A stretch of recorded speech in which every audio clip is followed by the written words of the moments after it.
Hi everyone, welcome to Hunters Connect. Today I'm going to cover some basic public land hunting etiquette. I'll talk to you about the importance of knowing where you stand, minimizing your impact on the environment, and how to respect other hunters and recreators. So first and foremost, you need to understand the hunting regulations for that area that you're hunting.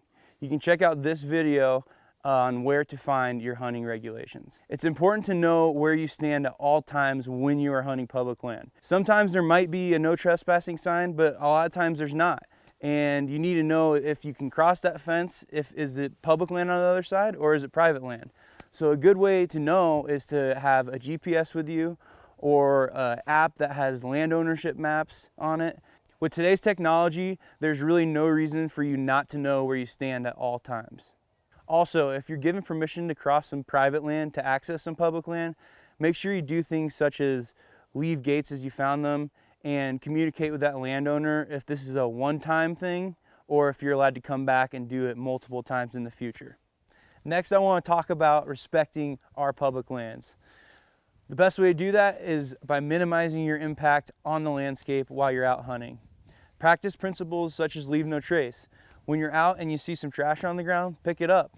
When you're out trying to trim shooting lanes, realize that there's other people using this area and that in some states it's not even legal to trim shooting lanes on public land. So make sure that you understand those regulations. Next, I want to talk about respecting other hunters. If you show up to an area and there's a bunch of rigs in the parking lot, it's first come, first serve. You don't want to be stepping on other people's toes in their hunting areas if you don't have to. A great thing to do if you do see other hunters is communicate with them. Talk to them about what their plan is. Are they planning on hunting in the same area you are? Can you guys resolve those issues by splitting up and going different ways? Maybe you guys both want to go hunt the same area. Try and flip a coin, see what they say. But understand that everybody has different hunting ethics. Just because you want to solve it peacefully doesn't mean somebody else will. What you want to do is avoid conflict. And the best way to do that is to have a backup plan.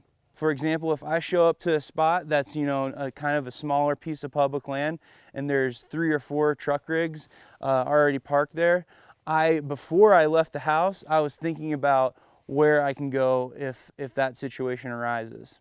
Another example would be if you're in the Midwest and a lot of tree stand hunting is happening, you don't want to go and set up a tree stand right next to where there's already a tree stand hanging. So when you're out hunting, make sure that you're always thinking about other people and what they're doing. Make sure that you're walking through the woods quietly. It'll help you out to avoid altercations with people, and it'll actually increase your odds of probably seeing some game out in the woods. If you are successful, you want to make sure that when you do clean that animal and field dress it, that you're putting the remaining contents, the gut pile, the carcass, in an area that is not accessible by daily activity such as a trailhead.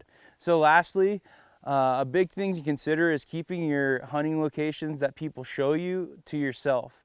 If one of your buddies takes you to one of his favorite spots, you don't want to necessarily go in there again without communicating with him or her beforehand. You definitely probably don't want to bring all your friends and share all that information.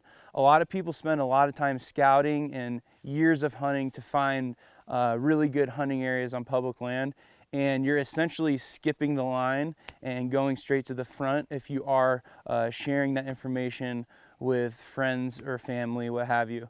The big thing here is just to communicate with that person who took you out and showed you that spot and see what they think about you going back there with or without them.